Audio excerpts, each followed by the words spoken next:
Yeah. Hi all. Happy to be here. I heard a lot of nice things about these conferences and finally able to make it here. That's great. Thanks for the invitation. Is there money in the wallet? Yes. To start from the other angle, you mentioned Signicat. We're one of the big players in identity in Europe, headquartered in Norway. We're long-time good friends with SK, not least through our Dokobit subsidiary in Lithuania. Go and visit my colleagues at the exhibition area. So, without further ado, where did the wallet start?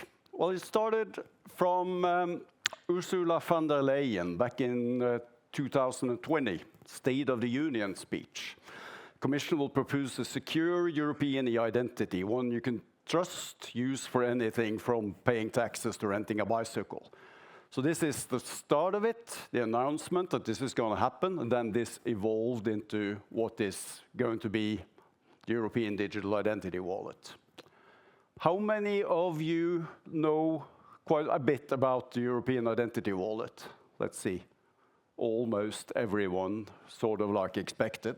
But I won't give you an introduction to the wallet, but I'll do some background. So I'm not going to bring you through this one. What it shows is there's a wallet in the middle, right? Wallet unit in this case.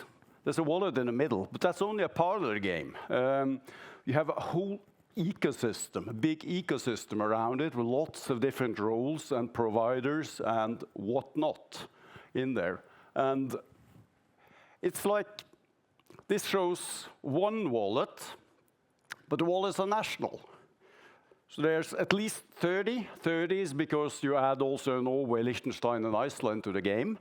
But in many countries, there will be more than one wallet issuer.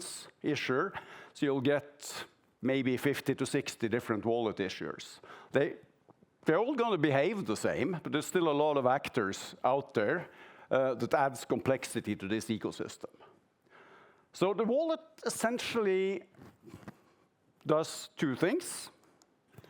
One is you can prove your identity. You can identify yourself. It's like any EID you use today, right? PID, personal identification data, is issued into your wallet, and then you can use your wallet to authenticate, for, mostly towards service providers. Old stuff. What's new? And what's the exciting thing about the wallet ID is that you can expand on that set of information from being merely your basic identity to being all sorts of attributes, extra information about you. So those can be issued from authentic sources.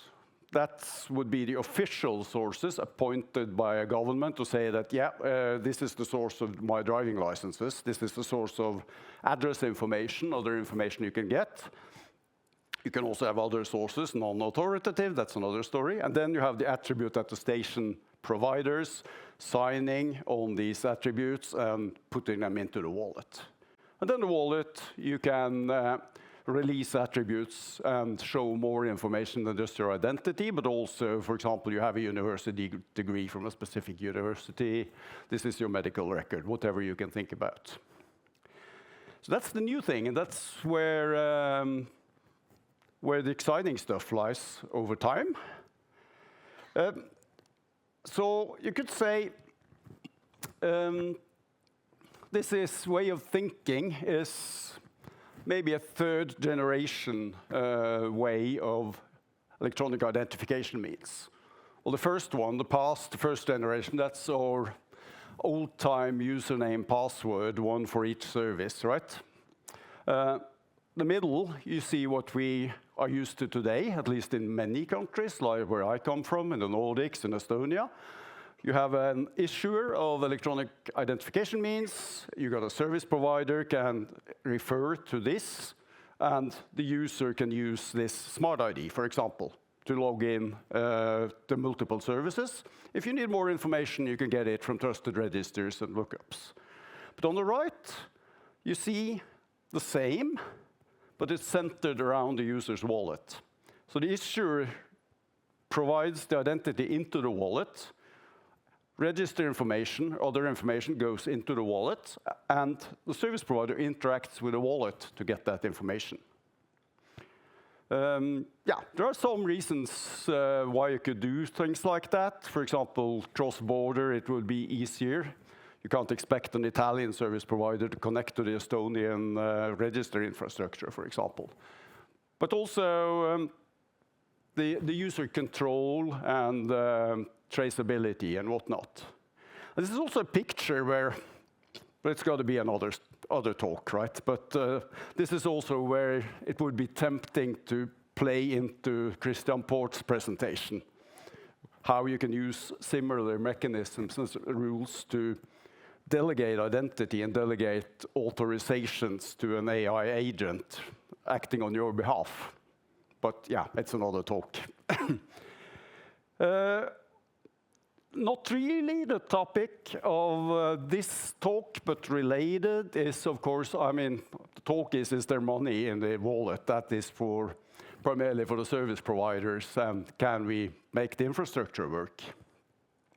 But it's also a question, can you pay with a wallet? Well, it's a wallet, of course you can pay. What else is a wallet without a payment mechanism? I think that's the way they thought also when adding the payments. But this has been tested.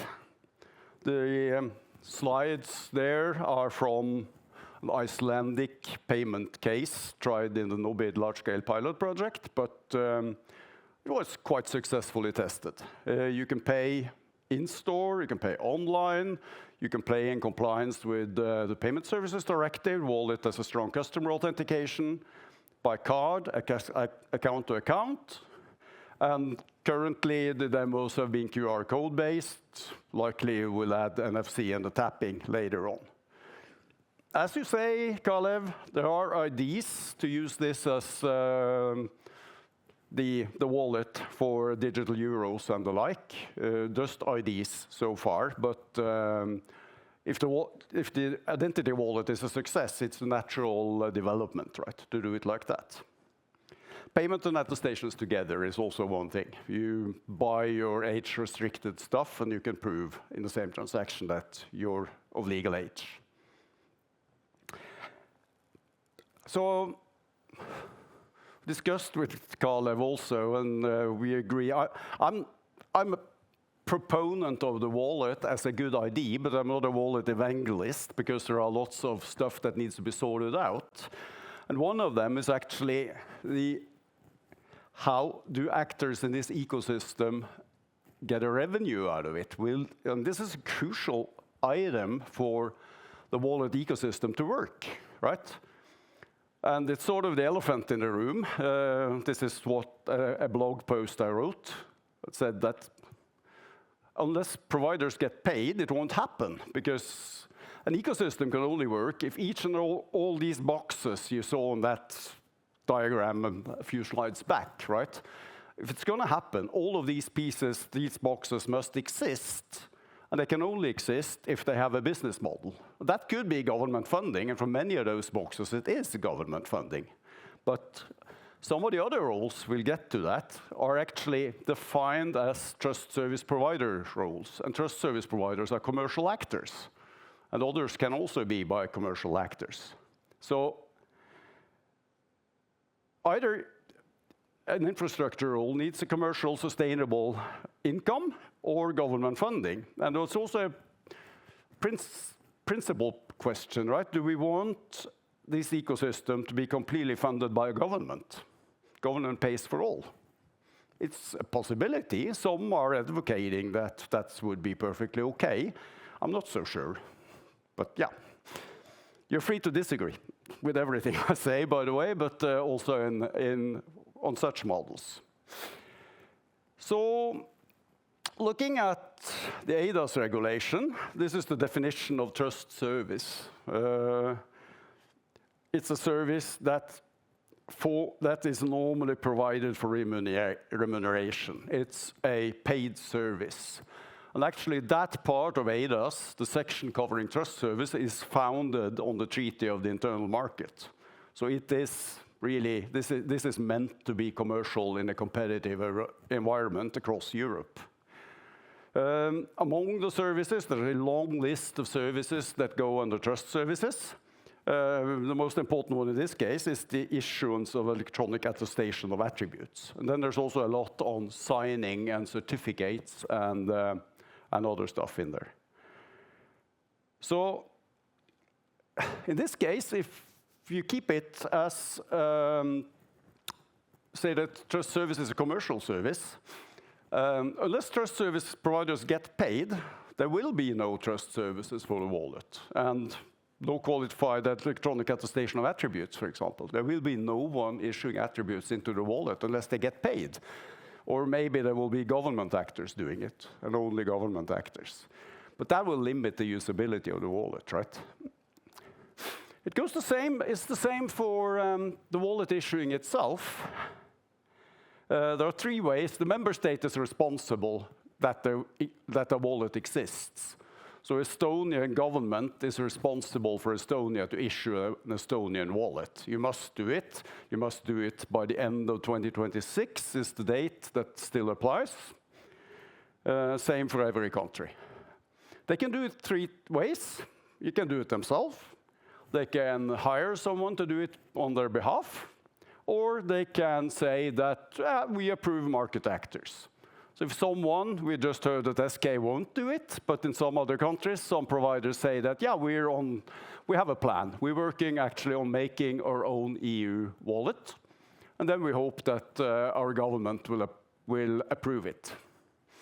That's up to the government. But in that case, also the wallet provider is a commercial actor and needs to get paid, just like an EID issuer today needs to get paid, right? So how can a recognized wallet provider get paid? How can the attribute attestation provider get paid? How can the qualified signature provider get paid? And providers take on liability, right? This is a part of what we do as trust service providers or identity providers, and that's not for free. We need something to take on the liability. We need to have it covered. Governments rarely do that, by the way.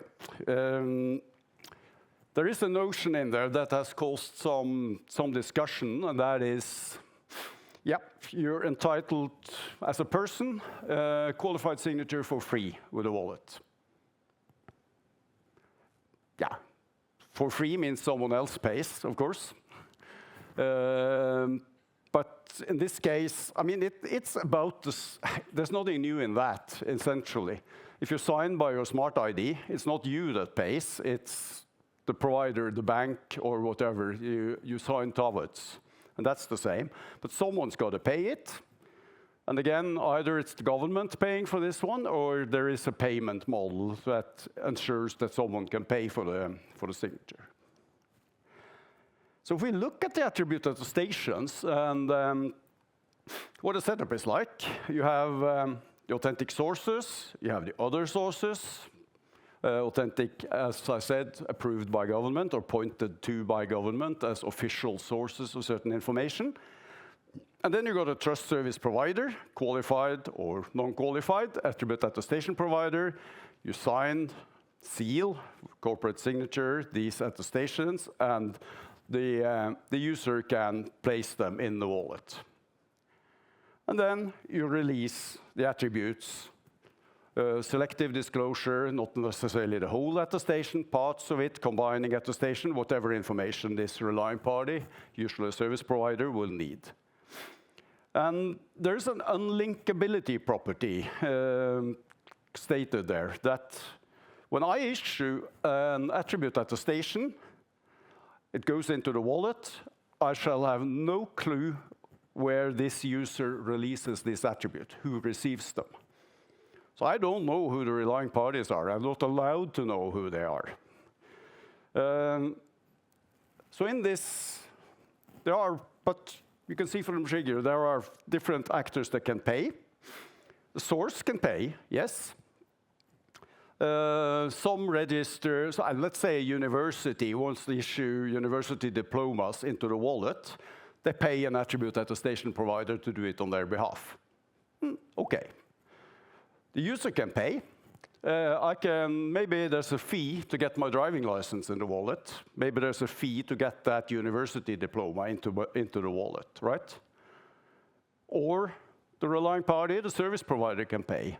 But how do you do that, right? And the fourth one is actually the government pays. Yeah, we contract you as an attribute attestation provider, you do that job, and never mind, we cover your costs, right? But point is, if you want a vital, innovative ecosystem around this, why should you restrict it? I mean, why should it be restricted to some actors only get to pay here? Because, let's see, there we are. There are some diverging options. This one was published on LinkedIn just a few days ago. German company Lissi says, we got the truth. Yeah, verifier, meaning the service provider relying party, never pays. It's always the holder that pays, so I pay to get something into my wallet, and that's the business model. Occasionally, the source may pay. And I said, no, I don't believe you. I believe that's one model. And maybe it's true for a long-lived attestation, like your driving license, right? If I present my driving license to a car rental agency today, they don't pay to see it. Maybe it's the same if they get it from the wallet. But what if I'm signing up for a bank account, for example, and the bank says, dear customers, through your wallet, please provide me with a fresh attestation that you're not on a PEP and sanction list. Please present me with a fresh attestation for a credit rating and more, whatever you need, right? Would it be fair to say that, and by the way, you pay for it, right? It's just an example. You can discuss this. I mean, I'm not saying Lissi is wrong in everything they're saying. Maybe it's the first model, but I think it's too restrictive. I think why should you restrict payment to be only certain actors can pay? Where do these challenges actually come from? Well, first thing is the starting point, I think, is that it's thought very much as a governmental thing and not as a commercial thing. And then you realize, well, but there are commercial actors there, right? They need to do their business. But focus has been on legal and technical matters, making it work. And I'm absolutely convinced that we'll make the European wallet work. And the legal stuff is there with ADAS, but not business model. It's an open infrastructure, that's the other one. How do you regulate payments between actors? You often do it by agreements, right? We sign a contract. You do this many smart ID authentications and you pay me accordingly, right? Things like that. But there's no contracts, it's not prohibited, but there are no contracts imagined here. It's just an approval process to get accepted like as a relying party, as a service provider, for example. There's no information on payment. There's no payment metadata in attestations or PID authentication. It's just like, if there is a fee to pay for this attribute attestation, how much is it? Can I refuse it if the fee charged by this attribute attestation provider is outrageous? Payment not embedded in protocols. And this unlinkability property that I mentioned. As an attribute attestation provider, I shall not know how my attestations are used. We looked at some alternatives to do it. You could imagine the EU established one more role in the infrastructure. This is the clearinghouse. So whenever I get an attestation as a service provider, I pay the given amount by the metadata to the clearinghouse, and I say, yeah, please pay Signicat this amount because I used one of their attestations. Ensure by protocol that there's a billable event. So as Signicat attribute attestation, I get a call and I know who I can bill. I don't know what attestation it is. I know only this actor consumed one of my attestations. That could be also executing a smart contract if you use a ledger. And this last one, that I think will be the important one in the shorter term, is that integration to wallets will actually be not directly from the service providers, but largely through intermediaries that can fix some of this stuff. But all of these require some changes in protocols or in infrastructure. Just mentioning that there's a proposal in ETSI standard for a protocol that could ensure this billable event, the callback. So that's one. Next one is a more complex one. And actually, I try to illustrate the role of intermediary by a figure showing Signicat's service platform. So at the top, you got the APIs.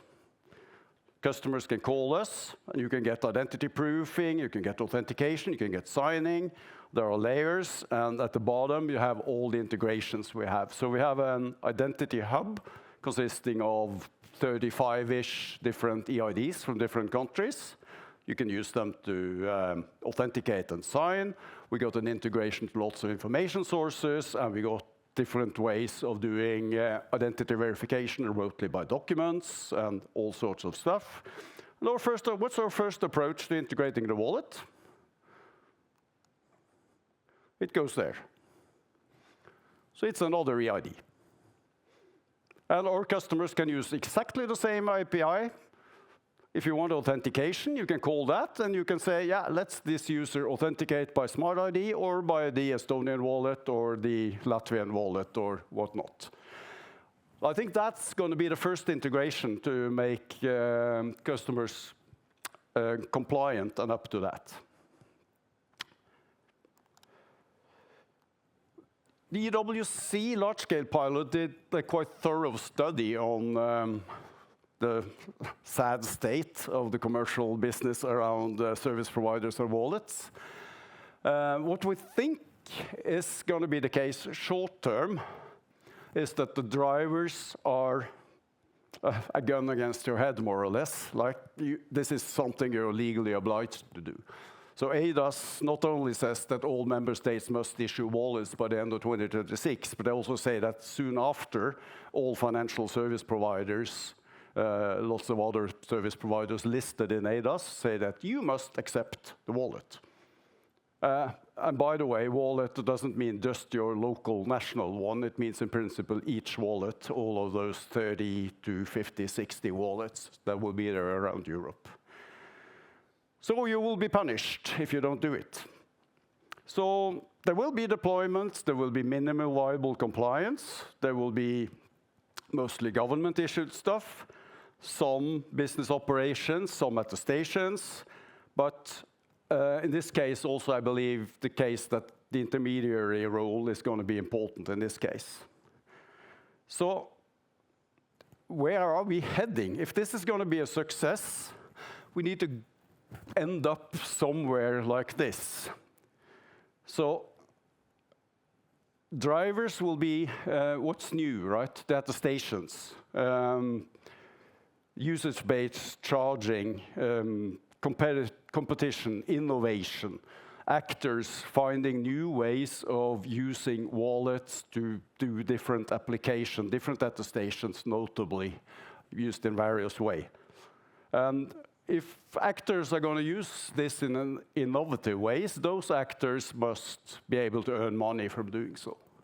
So that's for sure. And we need to, the Commission, everyone needs to think in this direction if you want this to become a success. Else, it's a minimum solution supporting government, doing some stuff, and it's pretty static, and yeah, that's not where you want it to be, right? So, summing up, or summing up somewhat, based on all this, we've made some thoughts about it. Will this wallet initiative, will the wallet be a success? It's like almost everyone are running around saying, yeah, this is the big thing, this is going to happen. Yeah, it's going to happen, for sure. But outcomes span from, this is a success, this is something that almost everyone in Europe has, it works, you use it daily, weekly, and for all sorts of purposes. It could be a failure. It's there. No one uses it. Like you continue to only use Smart ID, although you could theoretically use your wallet. But you could also have, we say, a partial success. Let's say it's a success in Latvia, but not in Belgium. It's a success in Romania, not in Hungary. You don't know, but a partial success will be typically that in some member states it's used, but in others it's not. We had some discussions where, do we think it's more likely that it's going to be a success in a country like the Nordics or Estonia, where people are used to EIDs? Well, this is a new thing. We know what it is. We know how to use it. Or is it more likely to be a success in some other countries where there is nothing today? And by all means, that's also one reason why the Commission launched it, to make sure there's an EID offering in all countries in Europe. So we need user uptake. We need service provider uptake. And this is the paradox, right? You don't get users unless you have services, and you don't get service providers unless you have users. So how to kickstart this with, well, there's some marketing activities and some deployment activities to be done. Governments are not the best one in sales and marketing, but let's see how they will be doing. What I also see is that even though no matter the outcome of the European wallet, it has taken a lid off a new way of thinking identity. So almost everyone is talking like direction of wallet now. So something in this direction is going to happen, whether the European wallet is a success or not, but then we don't know who the providers will be, and maybe that will be less stringent models where it's easier to get the business running also. And the big question is also hidden down in the corner. Will the big techs win this race, or is it still something Europe can maintain sovereignty over? Thank you. I hope there will be questions, Kalev. You're managing that one. Yep. Thank you, Jon. There are definitely questions. And one of the questions I already kind of peeked before, like, will it screw up the market, or how it will influence if some countries decide to fund it fully through the governmental budget, and the others will say that that's an open market and that's kind of the market fix it. How it will impact the whole Europe then? I think too much of that is actually left for the nations to decide. Yep. And this is, let's say, yeah, it's no secret. Like Norwegian Bank ID works on the ID on a wallet. If they get it, they get a certified wallet issued by Norwegian Bank ID, they get it approved for Norway. If they want to offer it in Germany as well, they need another approval for Germany, and a third one from Finland. And yeah, this is, it's too much fragmented. At the moment, yeah. At the moment, yeah. You've been pitched, meanwhile, already. There's a question, how can Jon do this presentation to Ursula von der Leyen? I don't know who are your proponents here, but I'm one of those, definitely. I would go for that. Like, I don't know how to get you there. I don't know. If someone can be, I'm happy to talk to her. But from the Signicat point of view, the EUDI Wallet rather a business opportunity or not? Both. Both a threat and an opportunity. Absolutely, absolutely. So maybe elaborate. I mean, in the short term, it's a business opportunity, and then we need to figure out how this evolves. But if it's a success case, if this is the means that everyone uses, then it might actually change their complete business model. We need to find other services than what we do today. That EID hub, for example, is not relevant anymore because everyone uses the wallet, right? In that case. So it's both, definitely. And there's opportunities. We looked at all those register integrations we have in our hub. Of course, we're in the perfect position to issue attribute attestations. We want to look into that, but we can only do it if there's a commercial way Kind of where we model can earn for that, money, yeah. right? Yeah. So would you rather see that there would be, for this attribute attestation, like a governmental procurement you would participate, or you expect this still to be like a pure business on the market competition mode? I'm quite clear that in principle it should be a business opportunity. It's defined as a trust service, so don't mess with that, right? And it's the same that, yeah, you could say you have governments issuing EIDs like the wallet. You're already messing with a competitive environment in some countries where there are actors providing the same kind of services. This is also an aspect of it. Okay. The question, you kind of discussed that you could have like 10 different wallets for yourself maybe, but yeah. But the vice versa question rather, do you see that there could be like a single wallet that covers region or several countries? No, not allowed. And explain maybe not to allowed. the person. It's per definition national wallet. This is linked to your PID, the personal identification data. That goes into the wallet of the country where you have this identity. So you can only have one personal identity in the wallet, and that identity is linked to the same country as the wallet. This means if you have multiple identities across different European countries, many people have, you need 2 wallets for the PID, if you want. But it's also true that, let's say I have a Norwegian wallet, and let's say I had a degree from a German university. That diploma is supposed to be possible to upload to my Norwegian wallet. But no one will understand that it was issued to you. That's another question we discussed before, Kalev, that how is the European EID going to work when there's no European concept of identity on top of the national identities? We could spend another hour discussing that, I think. Yeah, we'll not go there. We'll see other questions that have been presented. So when the identity wallet is ready and the market, do we still need single digital gateway in EU? Like there is this governmental connectivity part where we have single digital gateway. Every member state has one. Do you see that this will be unimportant, or the parallel infrastructure is still necessary? Makes sense? For a long time, I think it will be a parallel infrastructure. I think this will coexist with other identification means for many, many years. How many years, I won't say, maybe indefinitely.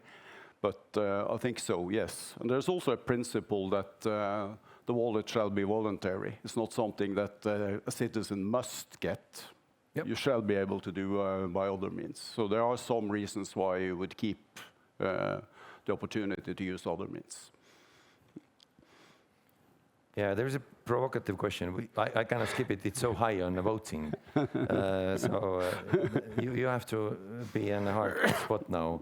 But the question is that, Jon, do you think that SK's Telia sign or allekirjoituspiste.fi will be competitive service to Signicat? Yeah.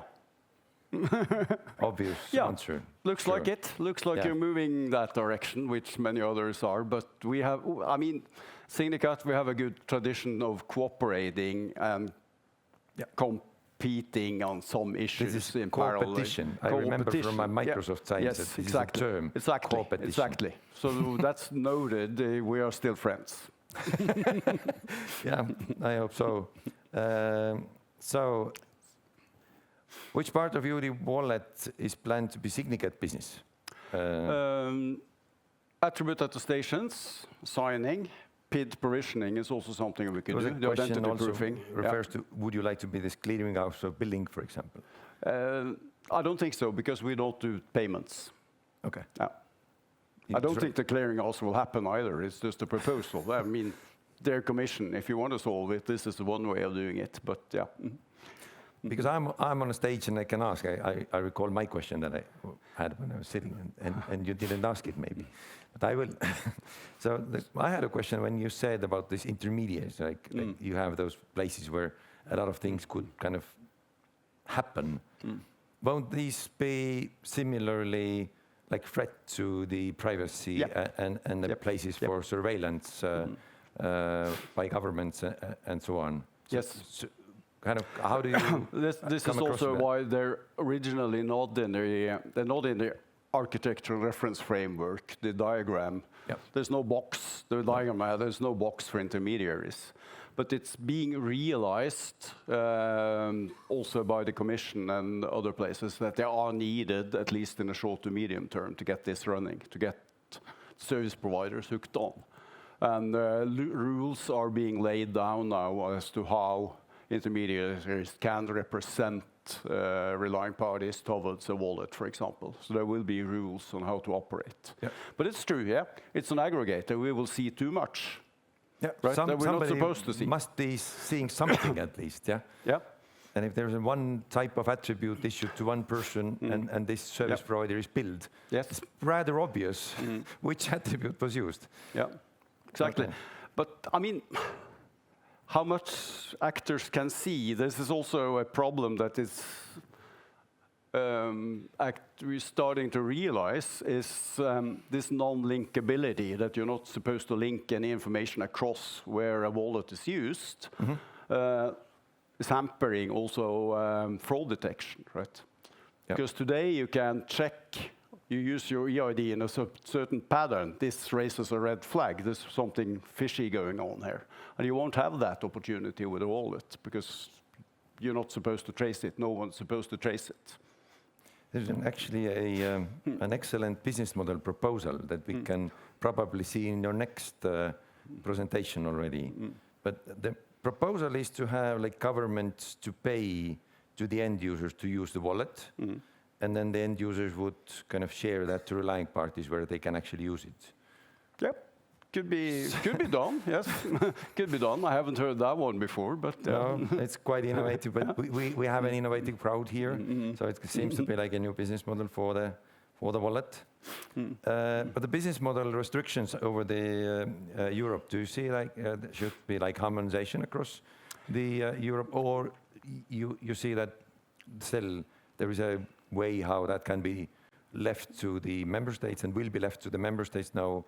Practical harmonization will happen?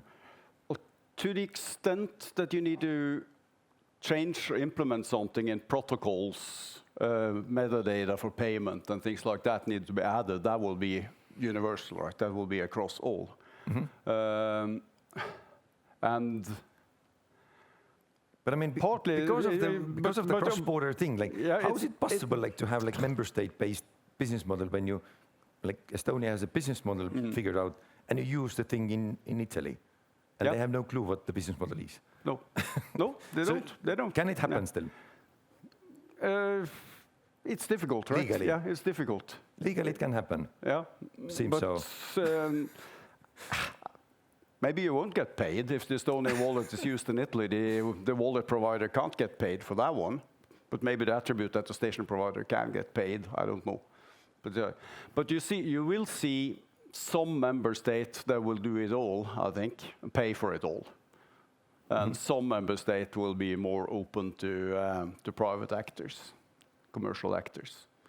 But again, the wallet is national, but the trust services, signing, attribute attestation, and that kind, those are in the internal market. So we're based in Norway. Maybe the attribute attestation service is legally established in Norway and supervised there. But we can provide attribute attestations to all European wallets, or at least to many of them, depending on the sources we have and what we're capable of doing. So that's regardless of what the Italian government says. We can, as a qualified trust service provider, at least provide the attributes to an Italian wallet. Yeah, kind of, again, bad that you brought it up, but I remember it was a couple of weeks ago in Iceland together with some Norwegians as well. Like, you couldn't imagine the happiness on their faces when they declare that they are not in EU. They simply have some time to take over the whole wallet thing. Yes, we have another year. We have we have another year until ADAS2 is effective in Norway and Iceland, and then we have a wallet. And I see the clock ticking there. The last question, again, very personal. Probably somebody who is really motivated and enthusiastic looking at you. The question is, how big is Jon's tribe? Probably with an intent, can they join? So, yeah, might be, yeah. So yeah, how big is the tribe? I'm actually stepping down as a tribe lead and leaving it to someone else because we did a reorganization. Today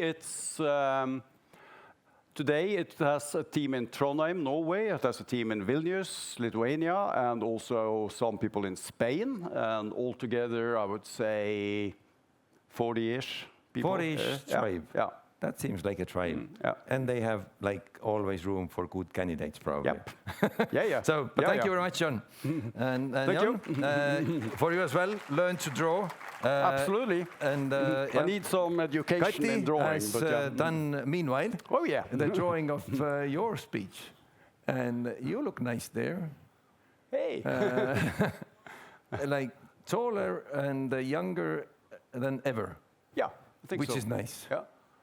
Long legs. I'm not used to that. Thank you, Jon.